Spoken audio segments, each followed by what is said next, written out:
MDH ಚನ masala. ಈಗ ಕಡಲೆ ಇರಲಿ, ಹಲಸಂಡೆ ಬೀಜ, ಕಪ್ಪು ಕಡಲೆ ಅಥವಾ ಬಿಳಿ ಕಡಲೆ, ಎಲ್ಲವೂ ಸ್ವಾದಿಷ್ಟವಾಗುತ್ತೆ. ತೀವ್ರ ಸ್ವರೂಪಕ್ಕೆ ತಿರುಗಿದೆ ರಾಜ್ಯಪಾಲ ವರ್ಸಸ್ ಸರ್ಕಾರದ ಸಮರ. ಇಂದಿನ ವಿಶೇಷ ಅಧಿವೇಶನಕ್ಕೆ ರಾಜ್ಯಪಾಲರು ಬರ್ತಾರಾ ಇಲ್ವಾ ಅನ್ನೋದು ಸದ್ಯದ ಕುತೂಹಲಕ್ಕೆ ಕಾರಣವಾಗಿದೆ. ಅಧಿವೇಶನದಲ್ಲಿ ಸರ್ಕಾರ ಕೊಟ್ಟಂತ ಭಾಷಣ ಓದೋದಕ್ಕೆ ನಕಾರ ಆಯಿತು. ಭಾಷಣದ 11 ಪ್ಯಾರಾ ತಿದ್ದುಪಡಿಗೆ ರಾಜ್ಯಪಾಲರಿಂದ ಸೂಚನೆಯನ್ನು ನೀಡಲಾಯಿತು. ರಾಜ್ಯಪಾಲರ ಕಂಡೀಷನ್ಸ್ಗೆ ಬಿಲ್ಕುಲ್ ಸರ್ಕಾರ ಒಪ್ಪಲಿಲ್ಲ. ಆದರೆ ರಾಜ್ಯಪಾಲರ ಸೂಚನೆಯನ್ನ ತಿರಸ್ಕರಿಸಿದೆ ಸರ್ಕಾರ. ಸರ್ಕಾರ ಬರೆದುಕೊಟ್ಟಂತ ಭಾಷಣವನ್ನೇ ಓದುವಂತೆ ಪಟ್ಟು ಹಿಡಿಯಲಾಯಿತು.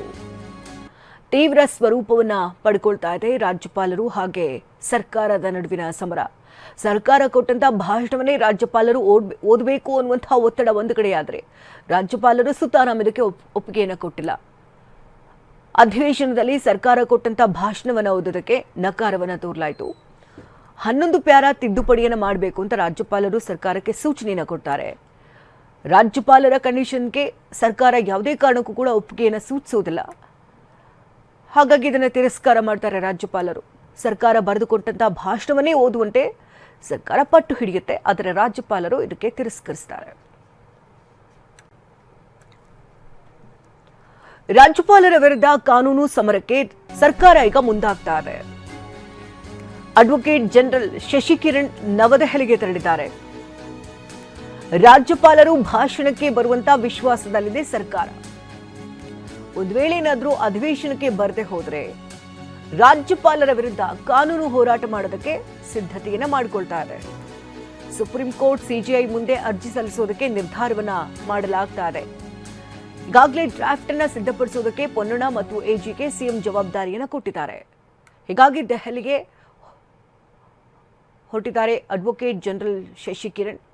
ರಾಜ್ಯಪಾಲರಿಗೆ ನಿರ್ದೇಶನ ನೀಡುವಂತೆ ಸುಪ್ರೀಂಗೆ ಅರ್ಜಿ ಸಲ್ಲಿಸುವಂತ ಸಾಧ್ಯತೆ ಇದೆ. 2 ಪ್ರಮುಖ ಅಂಶಗಳ ಮೇಲೆ ನಿರ್ದೇಶನ ನೀಡುವಂತೆ ಅರ್ಜಿಯನ್ನ ಸಲ್ಲಿಸಲಾಗುತ್ತದೆ. ಎಲ್ಲ ಅವ್ರ ಹತ್ರ ಮಾನ್ಯ ಮುಖ್ಯಮಂತ್ರಿಗಳು ಕಾನೂನು ಸಚಿವರ ಜೊತೆ ಚರ್ಚೆ ಮಾಡಿರುವಂಥದ್ದನ್ನು ಮಾನ್ಯ ರಾಜ್ಯಪಾಲರಿಗೆ ಅವರ ಗಮನಕ್ಕೆ ತರುವಂಥ ಕೆಲಸವನ್ನು ಮಾಡಿದ್ದಾರೆ. ಮಾನ್ಯ ಮುಖ್ಯಮಂತ್ರಿಗಳು ಕಾನೂನು ಸಚಿವರ ಜೊತೆ ಚರ್ಚೆ ಮಾಡಿರುವಂಥದ್ದನ್ನು ಮಾನ್ಯ ರಾಜ್ಯಪಾಲರಿಗೆ ಅವರ ಗಮನಕ್ಕೆ ತರುವಂಥ ಕೆಲಸವನ್ನು ಮಾಡಿದ್ದಾರೆ. ಬೆಳಿಗ್ಗೆ 11 ಗಂಟೆಗೆ ಅಧಿವೇಶನಕ್ಕೆ ಬನ್ನಿ ಅಂತೇಳಿ ಆಹ್ವಾನವನ್ನು ಕೊಟ್ಟಿದ್ದೀನಿ. ಜಂಟಿ ಅಧಿವೇಶನಕ್ಕೆ ಕರ್ಕೊಂಡು ಹೋಗಲಿಕ್ಕೆ ಬೆಳಿಗ್ಗೆ 10 ಗಂಟೆ 15 ನಿಮಿಷಕ್ಕೆ ಇಲ್ಲಿ ರಾಜಭವನಕ್ಕೆ ಬರ್ತೀನಿ. ಅವ್ರು ನಮ್ಮ ಜೊತೆ ಬರ್ತಾರೆ ಅಂತ ಹೇಳುವಂಥ ವಿಶ್ವಾಸ. ಅದೇ ಈಗ ರಾಜ್ಯಪಾಲರಿಗೆ ನಾವು ಕೊಟ್ಟಿರುವಂಥ ಭಾಷಣ ಏನಿದೆ ಅದರಲ್ಲಿ ನಾವು ಏನು ಬದಲಾವಣೆ ಮಾಡಲಿಕ್ಕೆ ಆಗೋದಿಲ್ಲ. ನೀವು ಅದೇ ಭಾಷಣವನ್ನು ಓದಬೇಕು ಅಂತ ಅವರಲ್ಲಿ ನಾವು ಮನವಿಯನ್ನು ಮಾಡಿದ್ವಿ. ಸಾಂವಿಧಾನಿಕವಾಗಿ ಏನು ಹೇಳ್ತದೆ, ಯಾವ ರೀತಿಯಾದಂಥ ಕಾನೂನು ಇದೆ ಮತ್ತು ತೀರ್ಪುಗಳೇನಿದೆ ಇದೆಲ್ಲವನ್ನು ಕೂಡ ಅವ್ರಿಗೆ ಗಣನೆಗೆ ತಂದಿದ್ದೀವಿ. ಬಂದೇ ಬರ್ತಾರೆ ಅವರು. ಸಂವಿಧಾನ ಕೂಡ ಅದೇ ರೀತಿಯಾಗಿ ಹೇಳ್ತದೆ. ಅದರಿಂದ ಅವ್ರು ಬರ್ತಾರೆ. ಬೆಳಗ್ಗೆ 10 ಕಾಲಕ್ಕೆ ನಾನು ಇಲ್ಲಿ ಬರ್ತಾ ಇದ್ದೀನಿ. ಅವ್ರನ್ನ ಜೊತೆಗೆ ಕರ್ಕೊಂಡು ಹೋಗುವಂಥ ಕೆಲಸ ಮಾಡ್ತೀನಿ. ಸರ್, ಈಗ 11 ಪ್ಯಾರಾಗ್ರಾಫ್ ತೆಗಿಲಿಲ್ಲ ಅಂತ ಹೇಳಿದ್ರೆ ನಾನು ಭಾಷಣ ಮಾಡೋದಿಲ್ಲ ಅಂತ ಅವರು ಕೂಡ ಹೇಳಿರುವಂತದ್ದು. ಅವ್ರು ಹೇಳಿಲ್ಲ, ಆ ಥರ ಎಲ್ಲೂ ಹೇಳಿಲ್ಲ. ಅವ್ರು ಆ ಥರ ಎಲ್ಲೂ ಹೇಳಿಲ್ಲ. ಎಲ್ಲ ಬದಲಾವಣೆಯನ್ನ ಅವ್ರು ಕೇಳಿದ್ರು. ಆ ಬದಲಾವಣೆಗಳನ್ನ ಮಾಡ್ಲಿಕ್ಕಾಗೋದಿಲ್ಲ, ಯಾಕೆ ಮಾಡೋಕ್ಕಾಗೋದಿಲ್ಲ ಅಂತ ಹೇಳೋದನ್ನ ಕೂಡ ಅವ್ರ ಗಮನಕ್ಕೆ ತಂದಿದ್ದೀವಿ.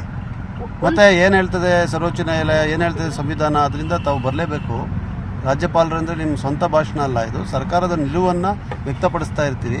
ತಾವು ಹುದ್ದೆಯಲ್ಲಿ ಇದ್ದು ಭಾಷಣವನ್ನು ಮಾಡ್ತಾ ಇರ್ತೀರಿ. ಬಂದು ಭಾಷಣವನ್ನು ಮಾಡಿಕೊಡ್ಬೇಕು ಅಂತ ಮುಖ್ಯಮಂತ್ರಿಗಳು ಹೇಳ್ತಾ ಇದ್ದಾರೆ. ಕಾನೂನು ಸಚಿವರು ಸಂಪುಟ ಸಭೆಯ ನಿರ್ಧಾರ ತಾವು ಬರಬೇಕು ಅಂತೇಳಿ ನಾನು ಮನವಿ ಮಾಡಿದ್ದೆ. ಒಂದ್ ವೇಳೆ ಬರಲಿಲ್ಲ ಅಂದ್ರೆ ಏನು ನಡೆ ಆಗಿದೆ? ಅಲ್ಲ, ಬರ್ತಾರೆ ಅವರು. ಬೆಳಿಗ್ಗೆ ನಾನು 10 ಕಾಲಕ್ಕೆ ಬರ್ತಾ ಇದ್ದೀನಿ ರಾಜಭವನಕ್ಕೆ. ಅವ್ರು ನಮ್ಮ ಜೊತೆ ಬರ್ತಾರೆ ಅಂತ ಹೇಳುವಂಥ ವಿಶ್ವಾಸ ಇದೆ. ನಾನು ಅಂದರೆ ಅವ್ರ ಜೊತೆ ನಾನು ಕೂಡ ಜಂಟಿ ಸದನಕ್ಕೆ ಹೋಗ್ತೀನಿ. ಸರ್, ಕೇಂದ್ರದ ವಿಚಾರವನ್ನ ಭಾಷಣದಲ್ಲಿ ಹೇಳಿಸುವಂತದ್ದು ಕೂಡ ಸಂವಿಧಾನ ಅಲ್ಲ ಅನ್ನೋದು ಅಶೋಕ್ ಅವರ ಮಾತು. ಸಂವಿಧಾನದ ಪಾಠ ಹೇಳ್ಕೊಡ್ಬೇಕಾಗಿಲ್ಲ. ಸಂವಿಧಾನದ ಬಗ್ಗೆ ದಯವಿಟ್ಟು ಬಿಜೆಪಿ ಅವ್ರನ್ನ ಕೇಳೋದು ನಿಲ್ಲಿಸ್ಬಿಡಿ. ಸಂವಿಧಾನಕ್ಕೂ ಬಿಜೆಪಿ ಅವ್ರಿಗೆ ಏನು ಸಂಬಂಧ ಇದೆ? ಸಂವಿಧಾನ ತಿದ್ದಬೇಕು ಅಂತ ಇರೋರು ಬಿಜೆಪಿನವರು. ಸಂವಿಧಾನ ಒಪ್ಪಿದ್ದಾರೆ ಯಾವತ್ತಾರ ಅವರು? ಸಂವಿಧಾನದ ವಿರೋಧಿಗಳವರು. ಸುಮ್ಮನೆ ಅವ್ರು ಹೇಳೋದನ್ನ ಕೇಳಬೇಡಿ. ಈಗ ವಿಚಾರ ಏನು ಅಂತ ಹೇಳಿದ್ರೆ, ನಾವು ಭಾಷಣವನ್ನು ಏನು ರಾಜ್ಯ ಸರ್ಕಾರ ತಯಾರು ಮಾಡಿದೆ ಸಂಪುಟ ಸಭೆ, ಅದನ್ನು ಸಾಧಾರಣವಾಗಿ ರಾಜ್ಯಪಾಲರು ಓದೋದೇ ಕಾನೂನು, ಅದೇ ಸಂವಿಧಾನ, ಅದೇ ಪದ್ಧತಿ, ಅದನ್ನು ಮಾಡ್ತಾರೆ ರಾಜ್ಯಪಾಲರು. ಭಾರಿ ಕುತೂಹಲವನ್ನು ಮೂಡಿಸಿದೆ ರಾಜ್ಯಪಾಲರ ನಡೆ. ಗವರ್ನರ್ ಮುಂದಿನ ನಡೆ ಏನು ಅನ್ನೋದೇ ಕುತೂಹಲವಾಗಿದೆ. ರಾಜ್ಯಪಾಲರು ಕಾನೂನು ತಜ್ಞರ ಮೊರೆ ಹೋಗುವಂತ ಸಾಧ್ಯತೆ ಕೂಡ ದಟ್ಟವಾಗಿದೆ. ಸಾಲಿಸಿಟರ್ ಜನರಲ್ ರಿಂದ ಕಾನೂನು ಸಲಹೆ ಪಡೆಯುವಂತ ಸಾಧ್ಯತೆ ಇದೆ. ಜಂಟಿ ಅಧಿವೇಶನದಲ್ಲಿ ಭಾಗವಹಿಸಿದ್ರೆ ಹಾಗಾದ್ರೆ ಏನಾಗಬಹುದು, ಗೈರಾದ್ರೆ ಮುಂದಾಗಬಹುದಾದಂತಹ ಸಾಂವಿಧಾನಿಕ ಬಿಕ್ಕಟ್ಟುಗಳಾದ್ರೂ ಏನು ಅನ್ನೋ ಬಗ್ಗೆ ಚರ್ಚೆಯನ್ನ ಮಾಡ್ತಾರೆ. ಈ ಬಗ್ಗೆ ಸಂಪೂರ್ಣ ಮಾಹಿತಿಯನ್ನ ರಾಜ್ಯಪಾಲರು ಪಡ್ಕೊಳ್ಳೋದಕ್ಕೆ ಸಿದ್ಧತೆಯನ್ನ ಮಾಡ್ಕೊಳ್ತಾ ಇದ್ದಾರೆ. ಹಾಗಾಗಿ ಗವರ್ನರ್ ಮುಂದಿನ ನಡೆ ಏನು ಅನ್ನೋದು ಸದ್ಯದ ಕುತೂಹಲಕ್ಕೆ ಕಾರಣವಾಗಿದೆ.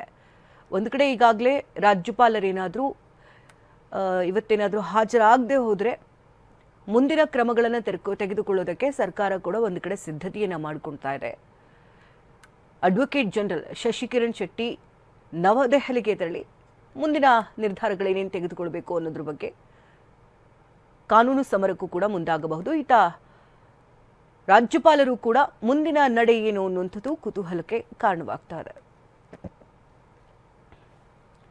ವಾಹ್, ಯಾಕೆ ಈಗ ಬಂತ ಸ್ವಾದ? ಖಂಡಿತ ಈಗ ಬಂತು ಅಸಲಿ ಸ್ವಾದ. MDH chunky chaat masala life ಅಲ್ಲಿ ಅಸಲಿ ಸ್ವಾದ ತರುತ್ತೆ. ಅಸಲಿ ಮಸಾಲ, ಎಸ್ ಎಸ್, MDH